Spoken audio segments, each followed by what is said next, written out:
দেখো, আজকে আমরা সূচকের নিয়মাবলী চ্যাপ্টারে এই যে 3 মানের ঊর্ধ্বক্রমে সাজাই, এই দাগ নম্বরে 3 দাগটা করব। এই যে অঙ্কটা, এই যে 2 এর পাওয়ারে 60 আছে, আর 3 এর পাওয়ারে 48, 4 এর পাওয়ারে 36, 5 এর পাওয়ারে 24, এই সংখ্যাগুলোকে যদি আমরা মান ঊর্ধ্বক্রমে সাজাতে যাই এইটাকে, তখন আমাদের পাওয়ারের সংখ্যাগুলোকে আগে লসাগু করতে হবে।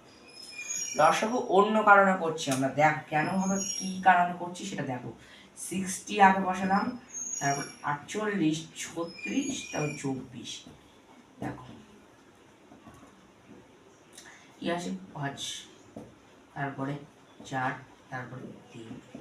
ঠিক আছে, এইবার দেখো আমরা 2 to the power 60 কে কি আকারে লিখতে পারি বলতো? 12 পাওয়ারে লিখবো। কিভাবে লিখবো? মানে কত গুণ করলে 12-এর সাথে 60 আসে?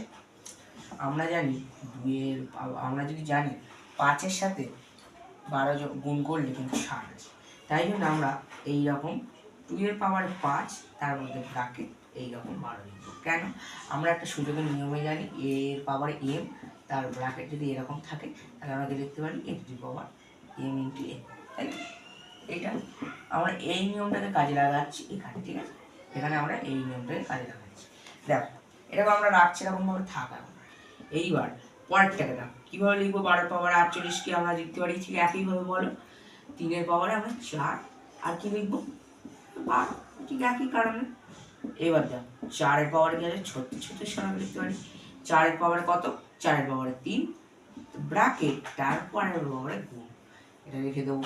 তারপরে 12 পাওয়ারে 24, এটা কেমন করে লিখবো? 5 স্কোয়ার।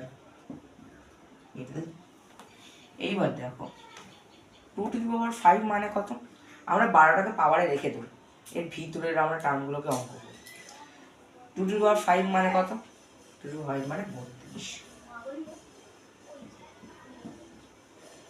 3 এর পাওয়ারে কত? 3 এর পাওয়ারে আছে, 3 এর পাওয়ারে আছে কত? 81। তারপরে 4 আর 4 কিউব 64।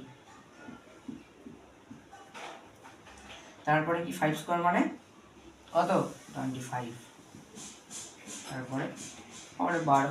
এইবার বলো, এই যে 25, 64, 81, 32, এই সংখ্যাগুলোর সাথে ছোট আমরা দেখে বুঝতে পারছি 25, তারপরে 32, তারপর 64, তারপর 81।